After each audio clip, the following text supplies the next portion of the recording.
Welcome to Open Mic Show, Anita Chen. Anita Chen is a second generation Chinese American, right? That's right. You are a tutor. Yes, And private now you are running for California Congressional District 17. That's correct. But first, I will remind you, you are the youngest guest I ever had here. That's an honor. Thank you. So, how about you introduce yourself a little bit, maybe even in Chinese, right? Sure. Yeah. 大家好，我的名字叫做陈柔恩，我今年26岁，在圣荷西这边长大。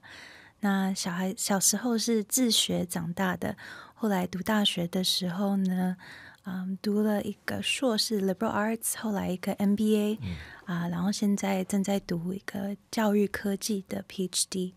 那我从16岁的时候就开始教学生英文写作演讲这一块。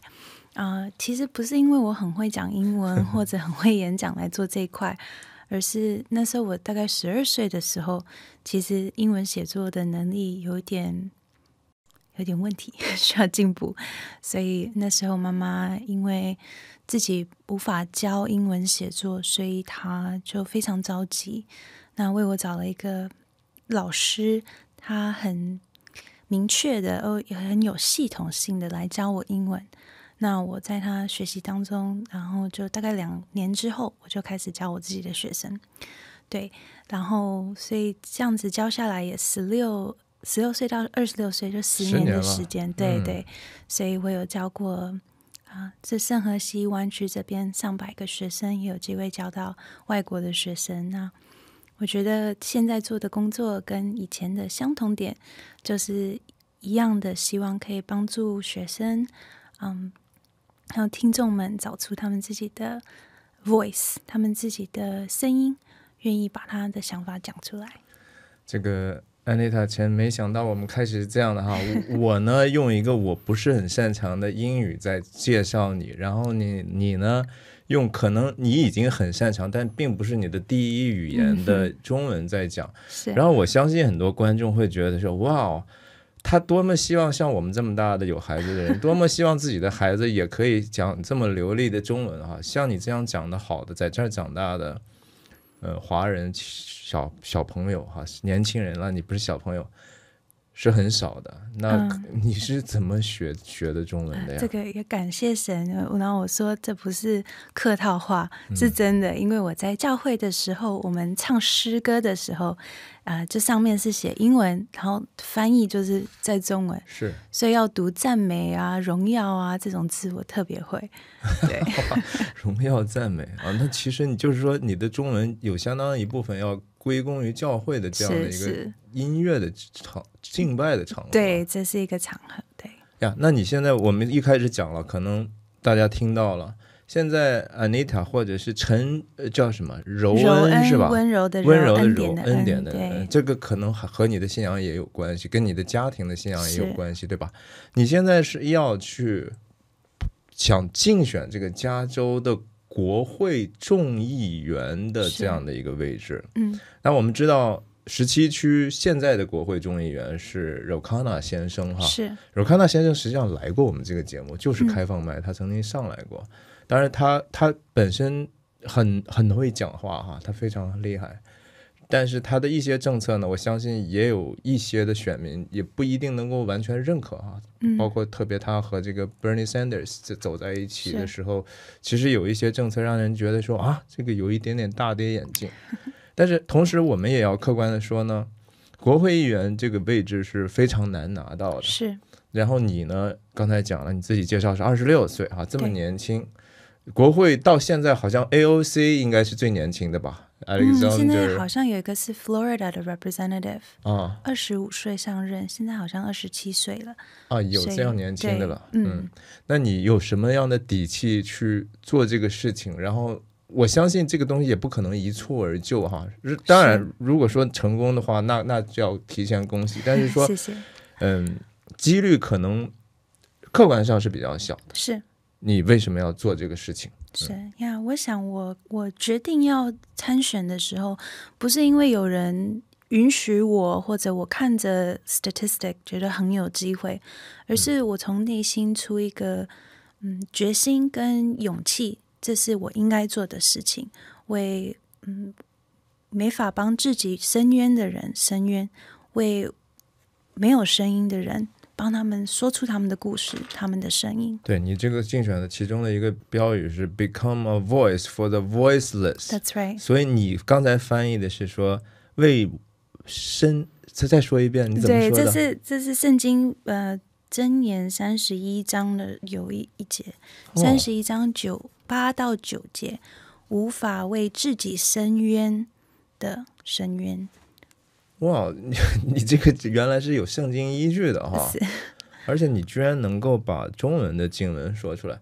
但是按道理这个话，我感觉如果我理解对的话，它应该是指耶和华神，对吧？是给这个有冤情的人伸冤的，因为圣经上讲 I don't know how to say it in English， 伸冤在我，我必报应 right？ 就是说 vengeance is mine， 就是作为一个世上的一个人来讲， sometimes you cannot just 叫什么，把这个 justice put in your own hands right？ 好像是这样的一个意思，但你为什么会用这样的一句话？这个箴言是一个叫做 King Lemuel 他的妈妈写给他的。那箴言31章我们大家都知道有一个 The Proverbs 31 Woman right？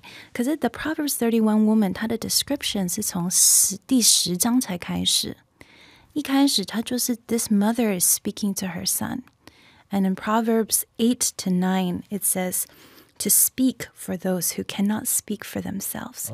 It's an instruction from a mother to a king.It's an instruction from a mother to a king. Speak for those who cannot speak for themselves. Stand up and judge righteously. Defend the rights of the poor and the needy.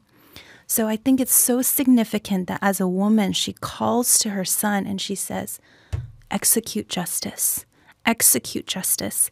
And so if as women we're going to take on the Proverbs 31 woman and make her our example, should we not also pay attention to the preface of those verses, which is to say, execute justice in the earth, that we get to be the arms and the feet of Jesus, and certainly he is the one who through justice and righteousness is the foundation of his throne, but we get to be the hands and feet of that and executing that on the earth. Wow, you can be my Bible Sunday teacher. 没事没事，就那个我读的比较熟一点，那也感谢神给我这种 But I can feel the passion when you talk about justice, and especially for those voiceless, let's say. But in your mind, who are the voiceless exactly in our context or in our environment? And what exactly are you talking about, those voiceless in our community?Yeah, so I think there are many groups that are voiceless, but the one group that really launched me into this campaign are those who are caught in trafficking, and particularly American youth who are caught in trafficking. I've always cared about women's issues globally. I visited Africa, Asia, Europe, Middle East, and everywhere I went, there seemed to be stories of women who were exploited under the law. And I was heartbroken about the stories coming out of Rwanda, Mauritania, Afghanistan, and I always hoped that I could do something for them. This summer I watched a movie called Sound of Freedom. It's about child sex trafficking in the United States. And at the end of the movie, it talks about how the United States is a top destination for child sex trafficking. And I remember sitting in the movie theater and this knot tightening in my stomach and this sense of a fire rising from my belly that my life couldn't be the same anymore. That from that moment on, my life wasn't about me.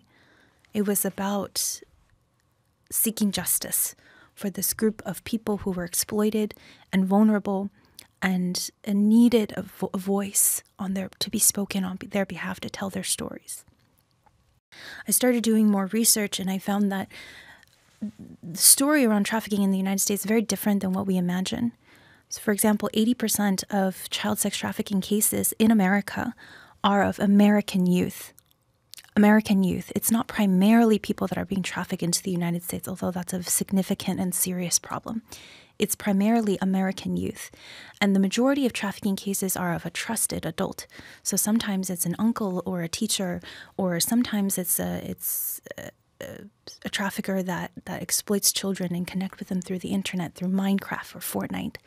And it's someone that the child initially trusts, and they exploit that trust and exploit that vulnerability and turn it into exploitation. And the more I find, I'm still learning about this topic, the more that I realize that education has to be at the core of it. Education and legislation need to work hand in hand for us to address this problem. But before we even do that, we need to enter it into the political discussion. Unfortunately, trafficking is not something on a lot of people's minds. And because it's not something on a lot of people's minds, it gets pushed to the background. And these people continue silently suffering without anyone telling their story. And so when I was confronted with that reality this summer, I sat quietly with it because I didn't know just what I would do with it. I knew I had to do something, but I didn't know exactly what it was. 9 days later, somebody asked me if I would run for Congress. And of course, my first initial reaction is shock and refusal. No, I could never do that. That's not my background. That's not my path in life. But there was a question that came to mind, which is, if this gives me a platform to tell their stories, is it worth it? Is it worth it? And so as a person of faith, I prayed about it, I fasted, I talked to my pastor, I talked to my family, and at the end of it, I got this sense that it is worth it. It is worth all the hassle and difficulty and challenges if I get to tell these stories. And I think getting to sit here with you is a materialization of that. So I do hope that this message gets out there, that this is an important issue that affects our country, because the way that we treat the most vulnerable in this country is our most accurate measure of justice. The way we treat the most vulnerable is our most accurate measure of justice. So let me summarize your, let's say, your mental experience of this turmoil. I don't know if I used that correctly. So you traveled around the world and you saw lots of injustice for women, right? Yes. You saw women got exploited under different foreign cultures. Then you felt terrible for them. Then you came back to United States, the country you live in. Then you find out through a movie called Sound of Freedom.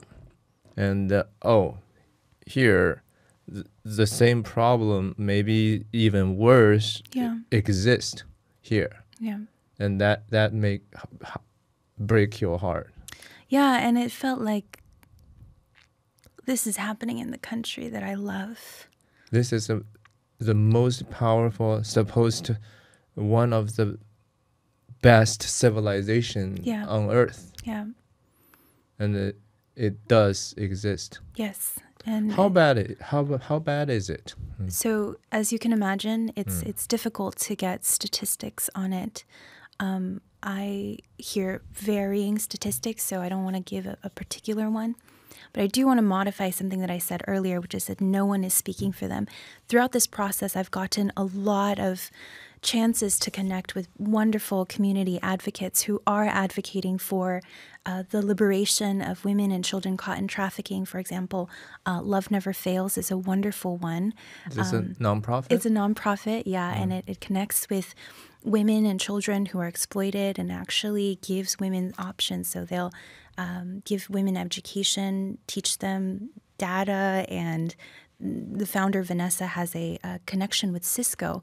And so she'll have a training program where she'll take the women through that program, and Cisco will hire them right after. So I shouldn't say that no one is speaking for them. There are many that are speaking for them, but maybe I get to have a different angle from a legislative point of view to say there's something from the political standpoint, from a governmental standpoint, that we can do to address this very important issue which affects people all across our communities. But do you think there are loopholes in our law Absolutely. What do you think we should do about those? Yeah. So first, understanding of what goes on right now. Currently, a lot of laws are state-based. So the trafficking laws in California are different than they are in Arizona, than they are in Colorado. So if you're a trafficker and you're on the run from authorities in California, you just need to cross the state border, and you can easily have an entirely different set of laws, an entirely different set of systems, and that makes it difficult for law enforcement agents to cooperate. It still happens. But I think at the federal level, having a standard by which we judge these trafficking situations, and the standard should be informed not just by politicians or economists, in their best intentions trying to craft something that works, but through the input of law enforcement officers, of trafficking survivors, of people on the ground, community support personnel who have seen what the situation is like, and through their lens, crafting legislation at a national level that addresses this issue, I think can be a lot more effective than the patchwork of state laws that we currently have. So you mean federal, like FBI, Federal Bureau of Investigation, can have more say on this issue? That's what you advocate for? I'm talking about national legislation that says this is how we deal with trafficking as a country, and that there is a standard by which states can abide by. Of course, we respect state sovereignty and the way that they want to implement their individual laws, but just a certain standard by which we can say, federally speaking, this is how we deal with trafficking cases. And that sort of clarity, informed by survivor advocates, community advocates, and law enforcement advocates, can be a lot more effective. Do you have any formal definition of trafficking or sex trafficking? Or I just feel like it's so commonsensical, right? It's violate the basic human right because it has something to do with personal freedom, and it's especially for women. That's their very essential human right. And why the law have this obstacles, or I just don't understand it. Is there any just misunderstanding or misrepresentation about human trafficking or sex trafficking? Yeah, it's a very, very complex issue, and I think there are many layers to it. But one of the advocates told me that if we, in every decision, do our best to prioritize the safety of children, then we would have a much better outcome. For example, as I was doing my research, I couldn't find the statistics of how often this happens in Santa Clara County because the county has never conducted a study on it. And every time I'm looking at data, I always have to triangulate from statewide or nationwide research. Yeah. And so whatever it takes to say we're going to get a handle on how deep the issue is in our communities so that we can begin to address it, I think is a path worth taking. I think there's a famous saying in Silicon Valley that if you can't measure it, you can't manage it. We have no measure of how much is happening here in Santa Clara County. And so it's very difficult for us to manage it. So I think I got a little bit the taste of what you're trying to say. But you did mention different states have different law about this issue. Let me start from age. I think age play a huge part on this issue, right? Maybe some states will regard 18 maybe is a legitimate age for women to have their own freedom to give a consensus to but maybe some states have lower. I don't know. Do you have any information on that? Yeah, so the difference in law that I'm referring to is who is charged as the perpetrator of the crime. So oftentimes when law enforcement goes into a situation, the ones that they catch are the victim because they're the one performing the actions. The trafficker is in another hotel room somewhere or watching from a distance. So the one that the officer catches is the victim, and they're the one that's charged. The perpetrator, the one that's actually causing the crime, that's violating women, that's exploiting their vulnerabilities, is not caught. Or if they are given very, in my opinion, lenient charges. We just had another trafficking sting here in the Bay Area where there was a trafficking ring. 12 to 15 women, I believe, were exploited through that ring. But the traffickers were actually repeat offenders. They had been arrested for this crime before. But they cannot be prosecuted, or They were, but they're put in jail for just, I want to say, I don't know exactly the numbers, and I can give you the link afterwards. But I want to say a decade, a few years. But it was lenient enough for them to come back to the same crime and continue exploiting women. I don't think that sort of thing should happen again. They are usually called pimps, right? Yeah, there's a lot of terms professional for them. pimps, Johns, right? yeah. Johns. But what English American calls the guys who buy those prostitution customers. Yeah.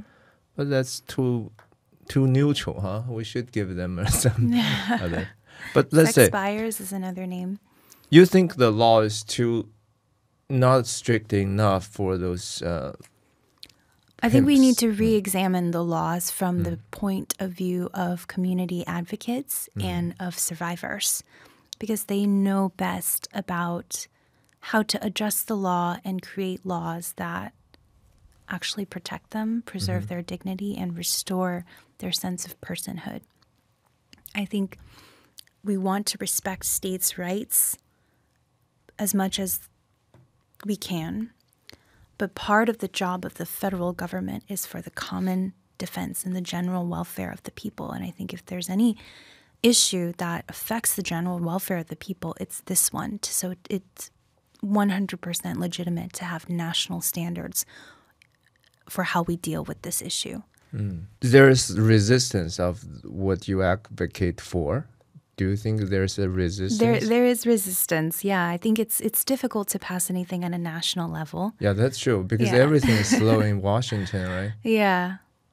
Yeah, that's because they have to negotiate. They have to get so much power to rally, right? Yeah, and to me, though, this is not a Republican issue or a Democrat issue. It's a human issue. Right. And so I hope we can connect on compassion, connect on human dignity, connect on personhood, the protection of personhood in America, and go forth from that common ground. So since it's almost nobody was disagree with you, so usually campaign how campaign works, right? They throw out some like relatively divisive stuff, right? So people will they divide people. So every election year is bad because that's how this game is played. Yeah. Then how are you gonna make people rally behind you? That's a very realistic issue.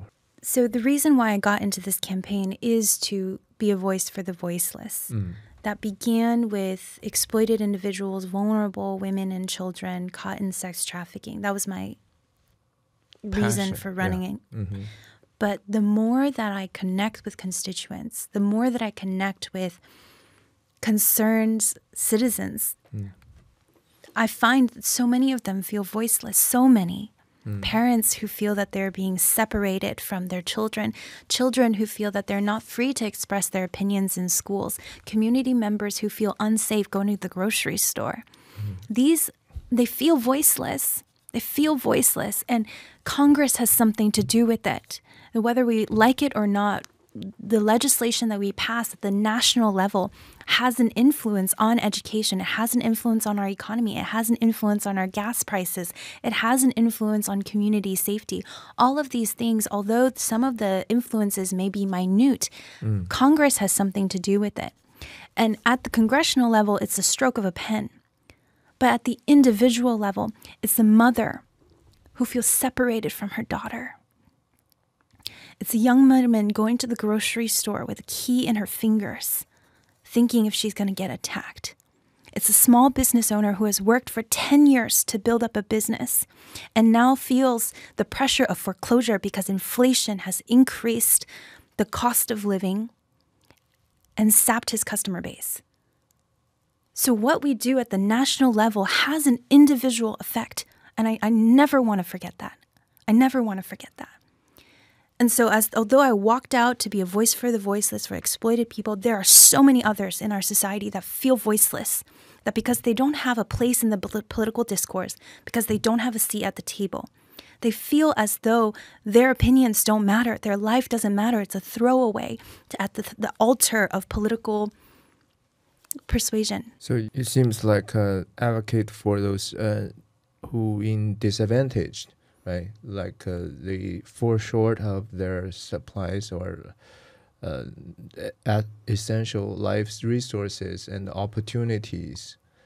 But you need some platform. I think you got the platform like what we mentioned about this women's right. That's maybe the highest priority of your message, right? But in the same time, do you think those issues you mentioned can be solved in that level? And are they connected? Like, let's say, you said children feel desperate, right? They sometimes they are lacking of care, like even from their parents. Some community, lots of fatherless child, right? And school, right? They got bullied at school. Then the working class, they just cannot. They live check by check. Yes. But are they one issue, or there are many issues connected, or they are separated issue from you? I want to address what you said earlier, which is that I'm speaking just for those who are disadvantaged. I think I'm speaking for my constituency. When I talk about stories of children and parents and small business owners and community members, it's not people that you would imagine need help. They look like they're well off. They look like they have everything materially that they need, and yet they feel separated from their children. They look like they are prospering, and yet they feel the financial burden. We live in, CD17 is the wealthiest congressional district in the United States. Right. And yet we still feel the impact of increased gas prices. We still feel the impact of runaway inflation. We know the effect of the economy on tech companies. We just had a recent layoff, Discord and Twitch. And that affects people at a deep level. And so to imagine that national legislation maybe doesn't have an effect on our individual lives is just incorrect. And it's to recognize that if we want to make a difference on the issues that affect our community, everything ranging from exploitation to inflation, Congress has something to do with it. And if I want to influence it at the highest level, it is at Congress. But to be honest, just, the chance is small. Sure. Then why you still want to do it? And for your own, what you want to get, even let's say you failed, maybe you still can get something out of this, right? Sure. I mean, I've been grateful, so grateful for all the connections that I've been able to make. Even this one is a great example. But I think what we're doing is we're building a foundation to win the hearts and minds of a generation, to say, you have a voice in the political space. I grew up thinking that politics didn't have anything to do with me. I was a little Asian girl living in Silicon Valley, and Washington, D.C. was on the other side of the country. I didn't see myself in that space.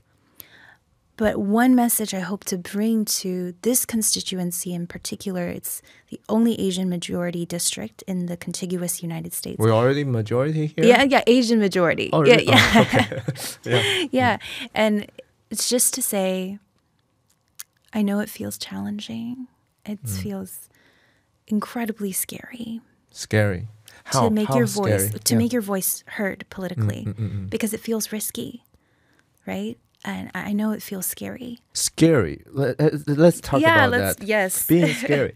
I think, how can we be scared? Like usually if we don't know something, right? Yes. We feel like, we are inadequate. We are not knowing enough, right? Yeah. Then let's say even in our conversation, I don't know certain things, you don't know certain things. Yeah. Then what if people challenge me and I don't know anything about that? That's scary, right? Yes. Then maybe we have our bias. And sometimes people just catch you in cold, and then you feel, that's I don't know what to say. Yeah. Yeah. But that's also make you stronger or even more truthful. Do you agree with that? Yeah, I totally agree with you. And as I'm conceptualizing this in my own mind, as I'm processing what it means to show up fully in the world authentically and truthfully. Authentically. That's a good way to put it. Thank you. Given, all the pains that we experience as human beings and our childhood's experiences that make us who we are today, I think the way that I would describe it is, as we're growing up, we have this sense of survival. We just have to survive to make it another day. Yeah. And we all have different survival mechanisms. For some people, it's to shrink, get smaller. For some people, withdraw, right? Yeah. That's easier. Yeah. For some people, it's actually to puff up and be bigger, louder, larger. And that's the way that they survived. They're gonna become egoistic. Yeah. Probably that's neither way maybe won't work, right? Yeah. So. And then to go from that survival mechanism to a thriving mindset, survive to thrive, there's a point in which we have to choose, okay, I'm going to let go of my old mindsets. As comforting as it feels, as safe as it feels, right. I want to show up authentically in the world. And that's not the puffed up version of me. That's not the withdrawn version of me. It's just me. Wow. And it's scary to be that way because we didn't grow up being that way, or maybe we tried being that way and somebody bullied us for it or laughed at us for it. But I think if we're to move from the survival mentality to a thriving mentality, there needs to have that switch. And it's going to feel scary. It just is. I'm very excited to hear what you just said. And I think this is one topic really interested me before we even met. I feel like you're so young and you're Asian, let's just like you said, Asian girl. And you have this generational burden, right? You feel like I should have just let my peers realize how important our voice are. But let's say, what's the biggest issue for your generations, especially consider you're Asian young woman? Mm-hmm. Maybe you have some different perspective than your parents, right? Yeah. What concerns you? I think generally speaking, every culture, every experience gives us both gifts and grievances. Right. I agree. So that comes from the Asian culture. For example, one gift would be the deep respect that we pay to elders, and we honor them in our customs and in our traditions, and that's beautiful. But then there's the grievance of, if you're a child, you don't get to speak and you don't have a voice. Somebody said, 小孩子是看得到听不到. We don't let them speak, right? And so if you're a child growing up in that culture, you grapple with those gifts and grievances. So as Asian Americans, we have two cultures to deal with. We have the Asian culture with all its gifts and grievances, and then we have the American culture with all its gifts and grievances. An example is independence. So there's the gift of independence. You're an individual, and you get to make your own choices, and you get to choose for yourself the path that you want. But there's this sense of individuality that you have to bear all your burdens on your own. All your shame is your own. All the guilt is your own. And you don't have a sense of community to lean on. And it's this contrast of gifts and grievances. So imagine the complexity of an Asian American who is trying to bear the weight of all of this on their own. Someone said that there's an article about how Asian Americans deal with shame and how, because of their upbringing, in one sense, they feel shame deeply, very, very deeply, because a lot of shame is prevalent in Asian cultures. But as an American, they feel that they have to bear that shame on their own. Whereas if that shame was happening in Asia, in an Asian dominant culture, that shame would be borne by the entire community or the family, so it's distributed. So you imagine shame as being a touch point to say, as an Asian American, it can be difficult to try and survive in a culture that feels like yours but not fully yours. So you have to acknowledge that combination of cultures can be really challenging to deal with. The flip side of it, though, is I think we also get to carry the gifts of both sides, And if we can face those grievances, face our fears, recognize those traumas for what they are, look at them in the face and realize they're not, when we address them, they're not as scary as we imagined. We get to enjoy the fullness of the gifts of both cultures. I love that I can go to a grocery store and greet someone in English or in Mandarin, right? And I have the respect for elders, which my Caucasian mature friends have expressed to me that they so appreciate. So I have the gift of honoring those who have gone before us, the gray hairs. And I also have the gift of being able to choose my own path with their advice. So I think every experience, again, has its gifts and grievances. It's a little bit more complex when you're Asian American because you get both, but you also get the gifts of both as well. So I think all of that makes us, when we are able to face our past, our traumas, our fears, compassionate and skilled advocates for our community. Very well said. I'm really impressed. Thank you. Thank you. But another subject is like, I know probably, do parents support you do this? Yes. Yeah. They're some of my biggest supporters. Yes. Supporters. Yeah. And been really grateful. I know there's people around you, right? Some people I know, they are supporting you. They even maybe organize campaigns for you, right? Yeah. And I talked to them privately. I said, why you want to do this, right? I know maybe today I'm going to talk about why Anita Chen herself, why she want to do it, but why you want to do it. They said, they feel like this is an opportunity, like God bring to them, like they feel like they have this responsibility to even use the word toughen you up, because political campaigns are tough and sometimes are brutal, right? And you will encounter all kinds of people, and some people will attack you for no obvious reason. But so have you been toughened up a little bit? I think so. Yeah, a lot of the mindset that I just walked through, I've gained in the last 3 or 4 months. And so that's been a very grueling, beautiful, heart-wrenching, liberating experience. So even as I'm talking to you, I'm processing these things live. So it's when I talk about mindset and thinking positively, of acknowledging, accepting your fears, it's things that I'm processing right now. And I think when we do that, though, not perfectly, not always consistently, but as when we have a direction and are walking towards health and wholeness, we can fight from a position of strength. Yeah. Being authentic sometimes means you are actually open yourself up, and sometimes are more vulnerable to be attacked. Oh, yeah. Right? Totally. I mean, it's terrifying.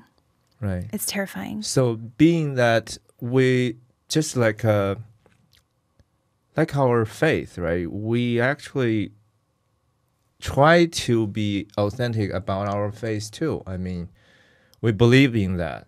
I know, and we know it's almost impossible to achieve that goal by ourselves because we have to do it because of grace of God.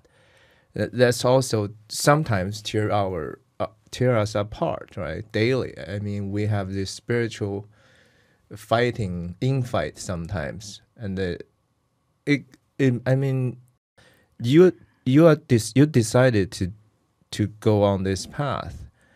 You have to have some like unmovable foundation, right?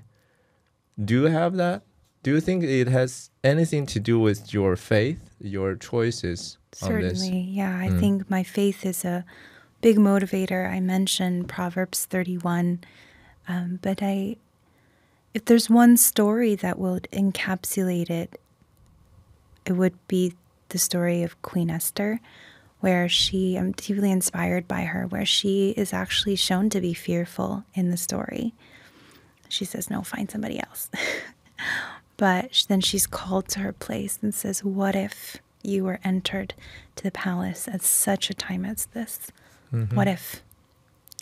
And she responds very courageously. She says, go and gather a fast. Pray for me. And after 3 days, I'm going into the king. And if I perish, I perish. So I'm deeply inspired by her story and her willingness to be courageous, even at the cost of her life. Do you have anything to say to your peers, like the similar age of yours, our children, let's say? Because I can be your uncle. We have our kids, and they usually doing pretty well in academically, right? Career-wise. But I think some of them are struggling on this, how to express themselves or to communicate with the environment authentically and also strategically. Like you have it. I do think you have something to teach them. Thank you. Right. Thank you, and I'm sure they have much to teach me as well. I think one resource that I would point to is Brene Brown. I've read many of her books and watched her talks, and she talks a lot about vulnerability. She's a vulnerability researcher, not like cybersecurity, but human heart vulnerability. And she says the most accurate measure we have of courage is vulnerability. The most accurate measure we have of courage is vulnerability. And she challenged many audiences, CEOs, Navy SEALs, teachers, and she asked, name me an act of courage that doesn't require vulnerability. Yeah, it's almost couldn't name one. Like bounded, right? They are yes. come up together. Yeah, when we choose to be courageous, it's an internal choice also to be vulnerable. And that's the part that feels scary. That's the part that feels scary, but that's the call, to be courageous even when it is scary.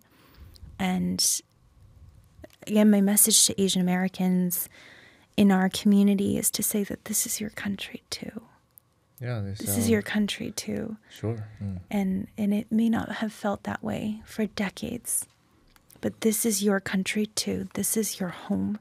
And the way that you protect it for future generations, for your families, for yourselves, is to make your voices heard in an election through a vote. Make your voices heard by connecting with campaigns that represent your values, and to make your voices heard by showing up in community, showing up in a political realm to say, we will advocate for our own rights.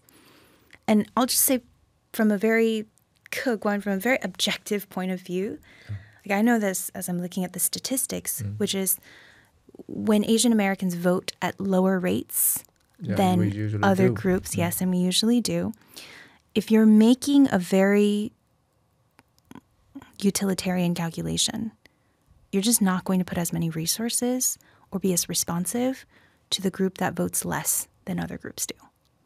And that's not how I think, nor do I think it should be that way. But just on paper, if you're just making an economic calculation, you wouldn't pay attention to the group that doesn't vote as much.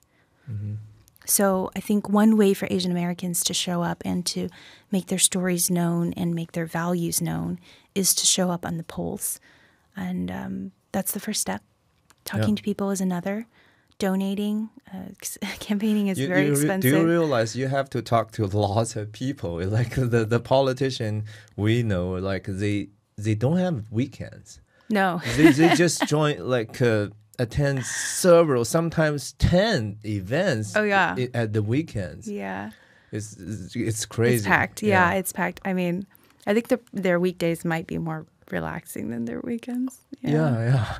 But have you already started? Like you already attend lots of Yeah, I have been going to different events and connecting with different people, and it can get really busy. But I try and connect authentically with the person that's in front of me. How you usually present yourself in a strange place? I mean, strangers. Yeah, so secretly I'm an introvert. I recharge by being by myself. So in a new environment, I usually just take some time to observe. So I know who's there, what the vibe is, how I can present myself in a way that fits the environment. And so that's typically my approach. Huh? I try. Right. So I just received the voting guide from the county. Yeah, I got right? that too. You already on the ballot, or? If you got the one from the state, which is the one that my family received, that one just has the senators on it. Yeah. But the one on the county should have my name there. Okay. Yeah. So I don't have that many input. Just want to say, 加油 Thank you. 一起加油 Yeah. 对。你还有什么补充的吗？我想，也许我要说的就是，我们不要再害怕了。我想，我们害怕的时间已经过了，我们不用再害怕了。其实我们现在有的资源，有的朋友，有的 community，可以让我们非常安全，因为我们是一起做这一件事情，我们是一起投票，一起去参与政治，一起参与社会，我们不用害怕。当我们走出来我们的安全感的地方，我们可以看到更美的结果。我想很多人也不是说他真的就害怕，而是说他首先觉得这个东西非常昂贵 expensive。Yeah, very time consuming. 因为 truth actually cost. 当我们 really want to find the truth 的时候 yeah, you have to do lots of stuff, right? It's very expensive. It has cost. So it's just a question of, are you willing to pay for that cost for the truth? But truth matters, right? We know truth matters because when we're surrounded by lies, you cannot live a good life. You will live miserably, right? Yeah. So we are fighting this. I think it's an uphill battle because evil is just so common, and you know, as a Christian, we know we are sinful, right? We tend to be bad, and if we cannot encourage each other, we cannot speak truthfully. We don't want to fight. We don't want to pay the price of the truth. The community will deteriorate. Yeah. Right. So, yeah. Yeah, I agree with you. I think authenticity is costly, but just look at the alternative. Yeah, that's more terrifying alternative. And we get to choose between the two. So I guess the question is to put before the audience, the listeners, to say, you have a choice. You get to choose about how you want to show up in this election, whether you vote or you don't vote, whether you volunteer or don't volunteer, whether you donate or don't donate. That's your choice. And even if you choose not to choose in this election, you get another chance 2 years from now. And it's okay, right? We take baby steps. Maybe today you're just voting. Yeah. That's it. But you've taken one step further than you did before. And maybe in 2 years, you don't just vote, you talk to people and you put up a sign in your house, right, which feels scary too. But you took one step further than you did last time. And the next time, you become a community organizer. And the next time and the next time. But I think recognizing that we have the choice to show up authentically, we have the choice to become all of who we are, and we have the choice to tell the truth is so important because it gives us a sense of agency, that this is our decision and we get to choose to be the people we want to be to create the future we want to live in. Yeah, thank you, Anita. Yeah, my pleasure.